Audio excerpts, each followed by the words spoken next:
What's going on, everybody? Welcome to another brand new installment of Renegades Reviews, exclusively here as always on the Casa D18 Studios channel.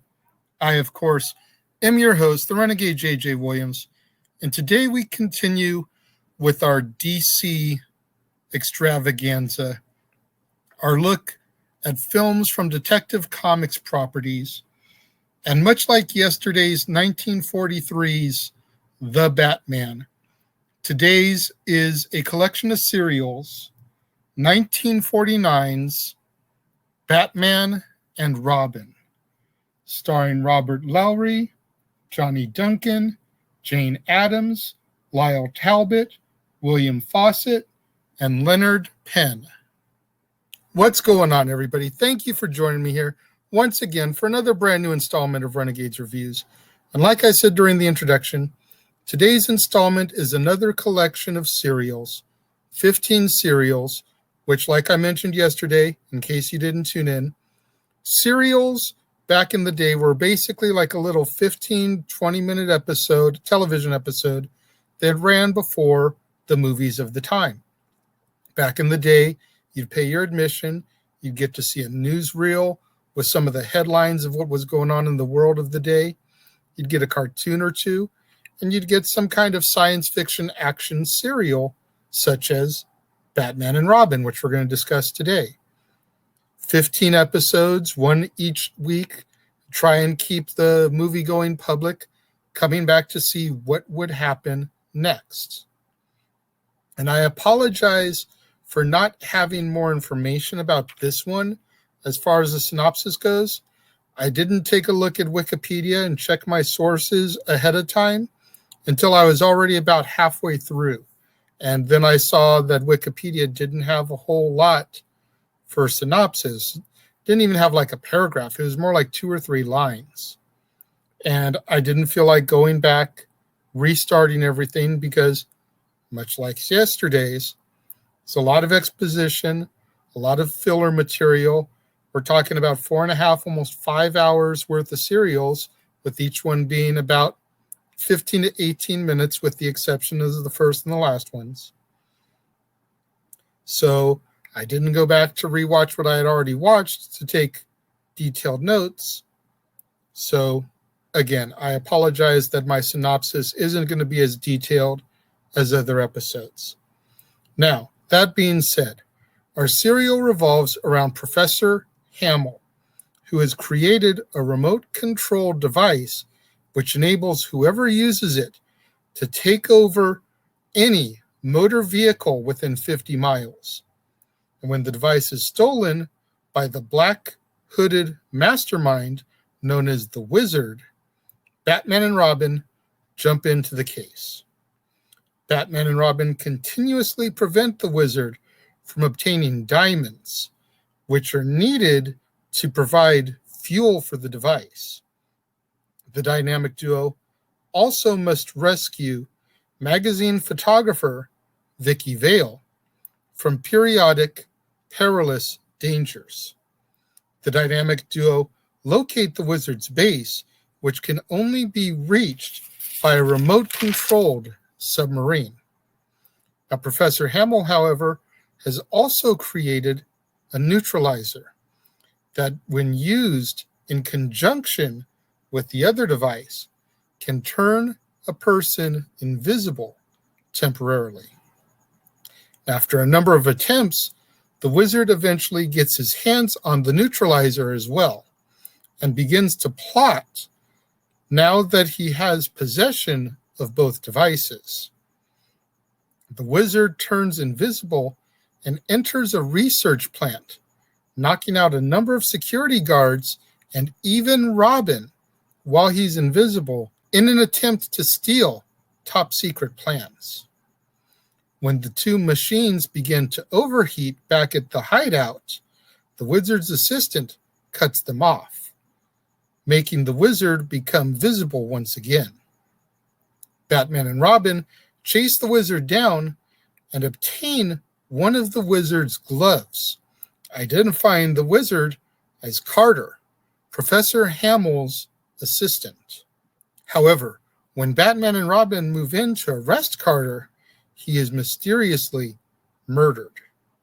And when Vicky is captured by the Wizard's men, Batman and Robin spring into action to save her and finally apprehend the Wizard, who is revealed to be none other than Carter's twin brother. All right, like I said, much like yesterday's review, this contains so much filler and exposition and repeat dialogue because people that may have missed an episode here and there during the weekly serials need to get caught back up as they come back into the theaters. I wish they had cut out about an hour or so of this when formatting it down to DVD, because we don't need all of that rehash when we're watching it continuous on DVD like a movie. That's one of the places where these really lose me and kind of start to teeter on boring.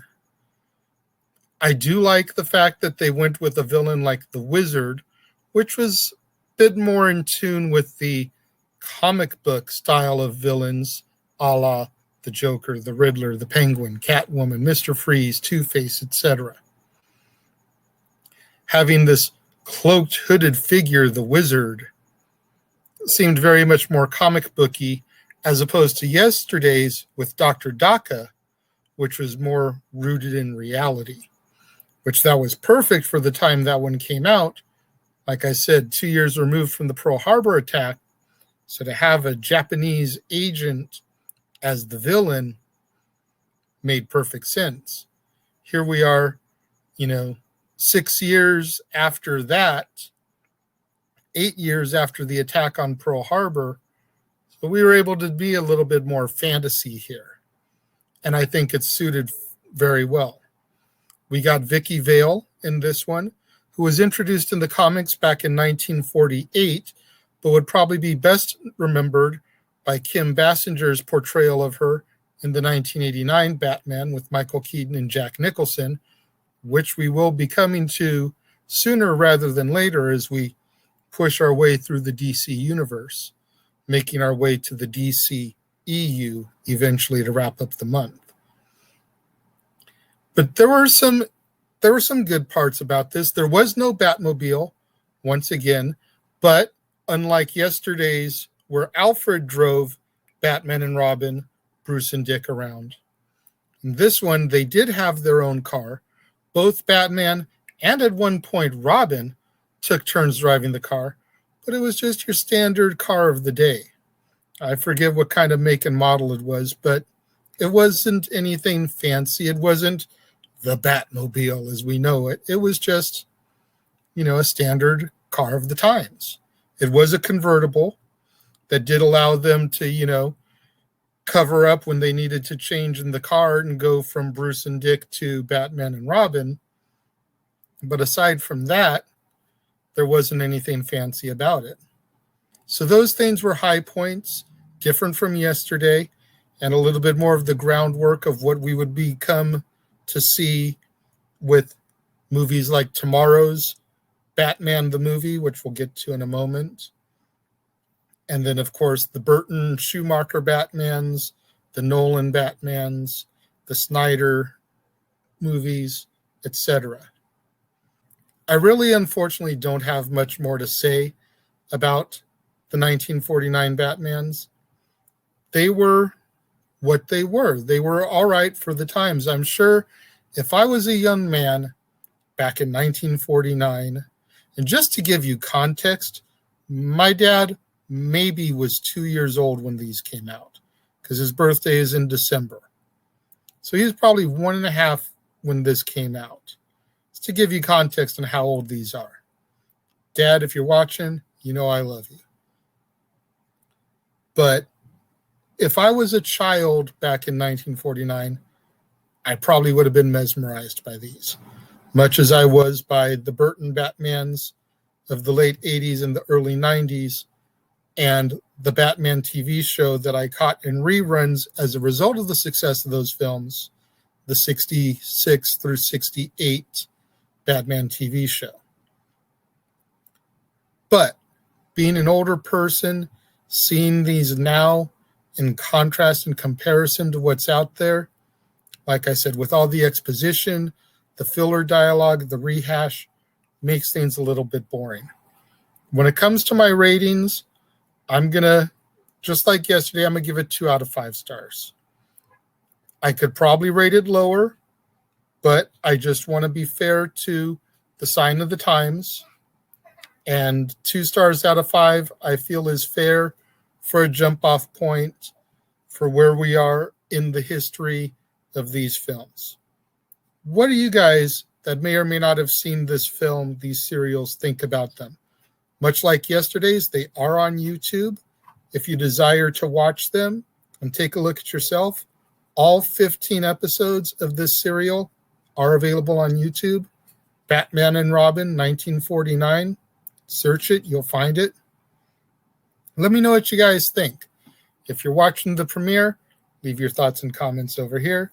If you're watching on demand later in the day, leave your thoughts and comments down here. Whatever you do, though, when you get out there on social media, let's try to get those hashtags trending. Hashtag Casa D18 Studios, hashtag Renegades Reviews, hashtag Renegade Returns, and, of course, the ever-popular hashtag Shenanigans. We interrupt this episode of Renegades Reviews for an important announcement about merchandising. Merchandising? What's that? Merchandising. Come, I'll show you. Merchandising, merchandising, where the real money's made. Make sure you go over to teespring.com/stores/Jeff Meacham Network for all the t-shirts you see here from the West Coast professor, Jeff Meacham himself. You can get shirts for the Jeff Meacham Network, Talk Wrestling, as well as the red and gold Meachamania shirts. And while you're there, don't forget to get your shirts of the Casa D18 Studios Brotherhood, the Dads on Wrestling shirt, the Renegade JJ Williams, Statboy Sports Bar, and the hashtag Statboy Approved shirt. Make sure you go over to teespring.com/stores/Jeff Meacham Network and score your shirts today. Make sure you guys tune in tomorrow, right back here on the Casa D18 Studios channel for another brand new installment of Renegades Reviews, when we take a look at, as I touched on earlier, 1966's Batman the Movie, sometimes referred to as Batman 66, starring Adam West, Burt Ward, Lee Merriweather, Cesar Romero, Burgess Meredith, Frank Gorshin, Alan Napier, Neil Hamilton, Stafford Rhett, Madge Blake, and Reginald Denny. You're not going to want to miss out tomorrow, right back here on the Casa D18 Studios channel for another brand new installment of Renegades Reviews, when we really take a look at what became the blueprint for all Batmans that followed. Whether it was good, bad, campy, cheesy, whatever you want to think of the 60s Batman, so much was established in the weekly episodic TV shows, as well as the movies, that carried over into later installments. So you're just going to have to take a look tomorrow, tune in, and check it out. To all my loyal fans and viewers out there tuning in, watching the premiere, leaving your thoughts and comments over here, thank you very much. I greatly appreciate each and every one of you guys. Likewise, all my loyal fans and viewers tuning in a little bit later in the day, watching on demand, leaving your thoughts and comments down here. Thank you very much. I greatly appreciate each and every one of you guys. I appreciate all my loyal fans and viewers out there that tune in on a daily basis, try to help me boost those views, show me that love and support. Thank you very much for watching, and I will see you guys next time.